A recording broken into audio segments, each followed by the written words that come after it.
Hello, everybody.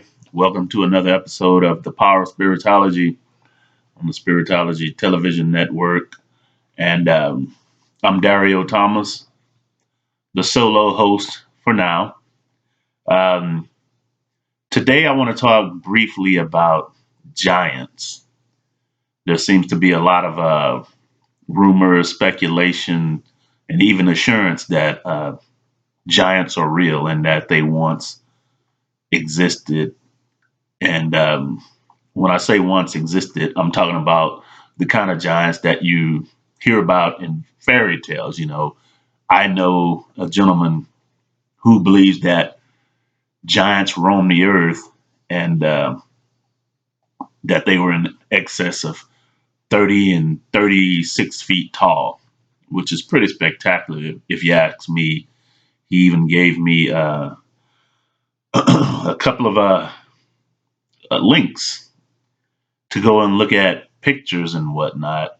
And they had these various pictures and of people. They looked like they could have been archaeologists or something like that, and they uncovered these skeletons, and they're standing by these huge skulls and big enough to walk into, um, and they look like human skulls. And I'm thinking to myself, that's a pretty good Photoshop job. Um, he seemed to think it was real, but I thought to myself, what if giants were real? And if they were real, how could it even be possible? Um, I got to thinking, and then some ideas started flooding into my head. And it actually took me back to the Bible in the book of Genesis. Well, before I go into that, you all know about the book of Enoch, and it talks about the fallen angels and how they, went down to they saw the daughters of men or human beings, human women, and they went down there and took these women as wives and that kind of thing. And, I'm thinking to myself, either an angel is an extraterrestrial being that can come to this dimension at will, or, they are beings of physicality with hyped up kind of superpowers that they can cleverly hide from us and manipulate our world and humanity. And if they were doing that, then they might just be demons as opposed to angels. Um, but I don't want to get too far off into that. I can ponder on that subject and do that in another talk. But let's go to the book of the Bible, the book of Genesis in the Bible. And it's Genesis chapter 6. And I'm reading from the Amplified Bible. It's actually a good book. Yeah, pun intended, because it's supposed to give the most literal, the closest translation that we could ever have that's written in English, plain, simple to understand English. That's the closest translation that you'll ever get from the original Greek and Hebrew text. So, how about that? So, I'm going to the book of Genesis, the first book of the Bible, chapter 6, verse 2. Verse 2 says, "The sons of God saw that the daughters of men were fair, and they took wives of all they desired and chose." And then skip a couple of verses. We'll skip one verse.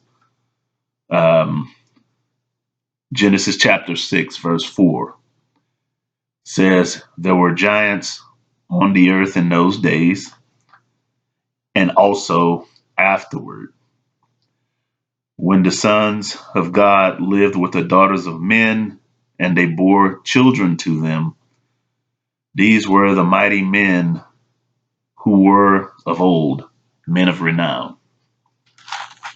Okay, mighty men. Nimrod was called a mighty man. So,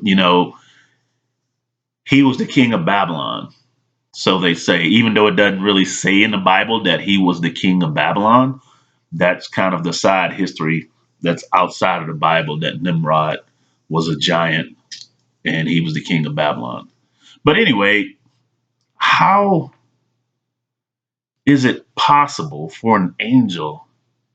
We're talking about a disembodied spirit. Um, could they have like wrapped their spirit essences into flesh or condensed their spiritual essences? You know how matter is energy expanded and energy is matter contracted. So I'm wondering if these so-called disembodied beings, spiritual beings, could like condense their spirit essence at will into the point that they become physical or fleshly. So I was thinking about that, and who knows? It might be possible, and that's also a separate topic for another talk. I have good reason why I believe that that's possible, but I'm going to go a more direct, kind of like scientific route. I guess you can call it scientific, worldly route. There's a caption in the book of Genesis where God created men and women, male and female, and he told them to be fruitful and multiply, and they spread out over the earth. Okay? That's chapter 1. Chapter 2, he creates a special man, and that's Adam, and places Adam in a garden called the Garden of Delight. Some people call it paradise, Garden of Eden. It's all the same thing. So he had a special man that he created, and that was Adam. Eventually, you know the story. He said it was not good that man should be alone, so he created this helpmate for him called her Eve, and she went on to be called the mother of all, something to that effect. So that's where the controversy starts, because you think about, there could either be two separate creation stories, or maybe the story about Adam in chapter 2 of Genesis is the original creation story, but in more detail. And in my opinion, for giants to have been born, there would have had to have been two separate creation stories. He first created these men and women, and he told them to go be fruitful and multiply, and they spread about on the earth, and they subdued the earth and did their thing. They built pyramids, because pyramids are scattered all over the earth, and they were able to accomplish all this stuff because they were children of the earth. They were originally programmed to do that. When God said, "Do what you need to do, be fruitful and multiply," you know, subdue the earth, everything He told them to do. That's basically He's programming these beings to do what they did was supposed to do. They had natural connections to the earth. Kind of like any other creature in nature. Like, you see all these different creatures in nature, whether it be animals or insects or even, fish in the sea. They all have natural connections to the earth. They know how to live. They know where to go, what to do. They have heightened senses of sight, smell, all kind of things. They're when you compare it to humans, it's like they have superpowers. I guess technically the only things human would have over any other creature on the earth is the intellect. Um, but I don't know if the intellect is good enough because we can't get enough of going at it with each other, trying to destroy each other. But I won't get off into that. But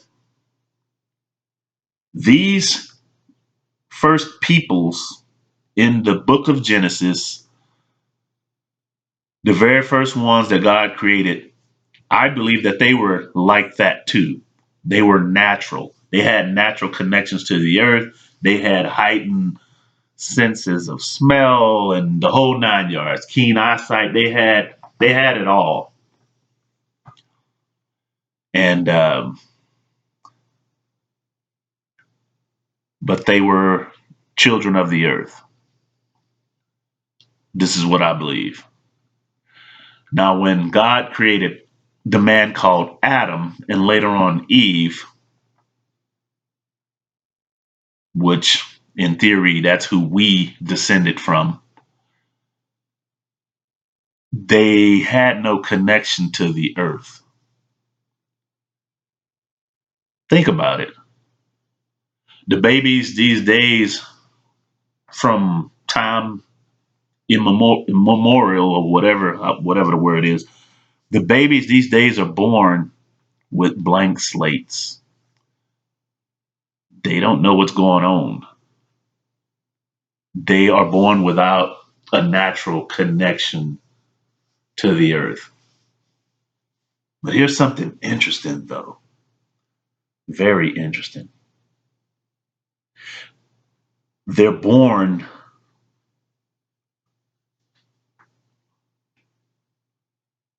to be very loving and accepting.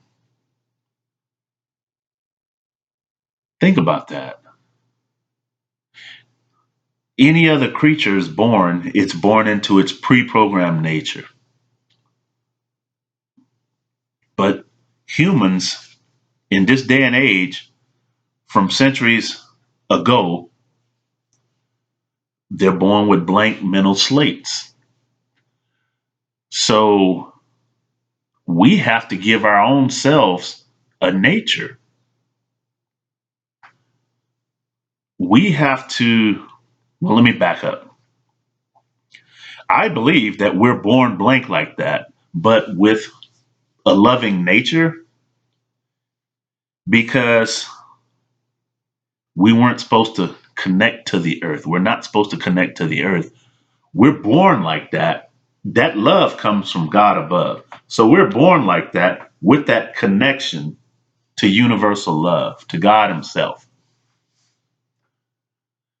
We're born with it. We just don't know we're born with it. And that's where the dilemma comes in. And we tend to see the earth around us and become grounded in that, regrounded in that.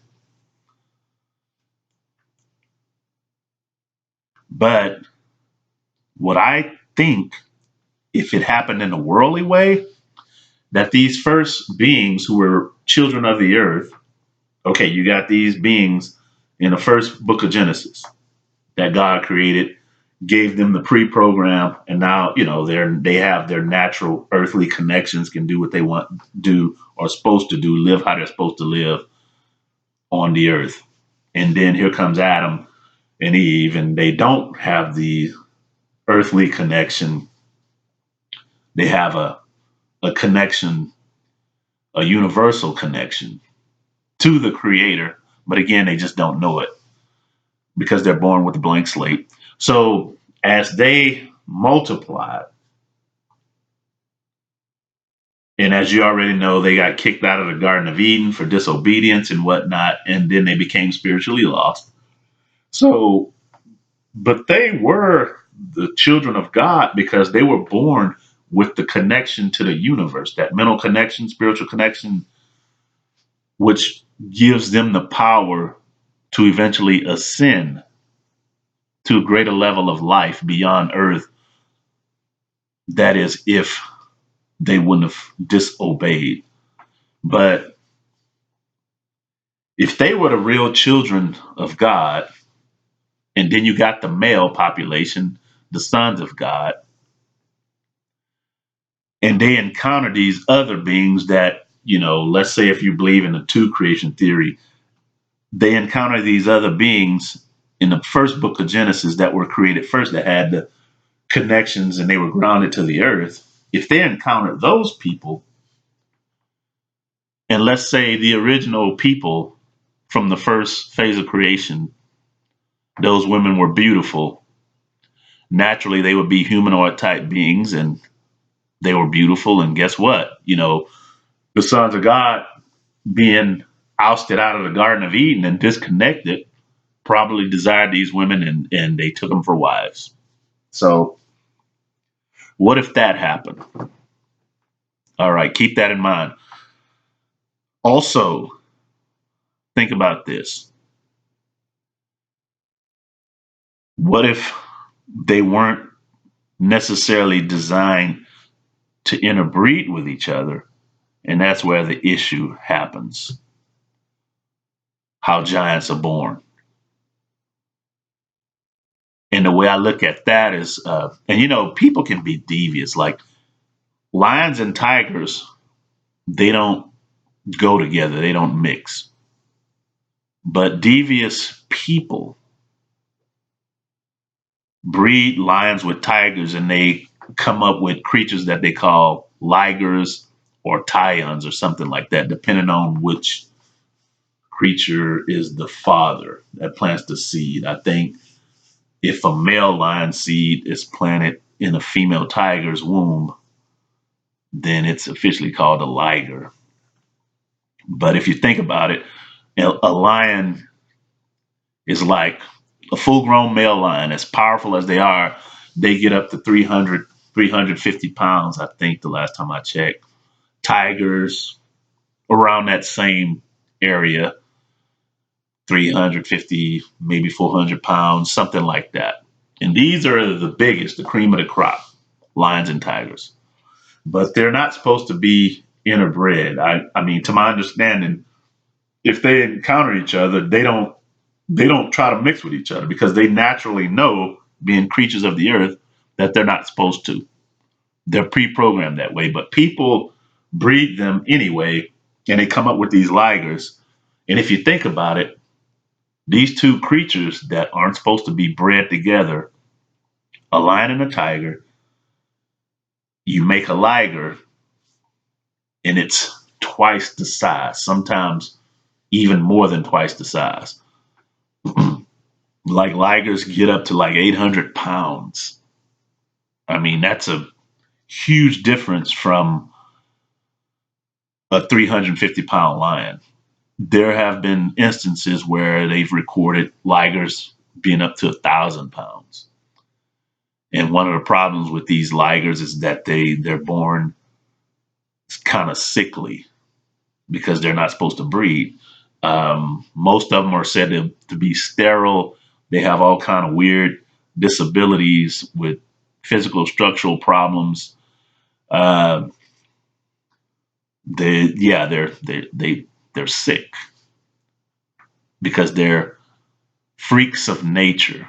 I mean, they're created from two different creatures from nature, but they are unnatural creatures.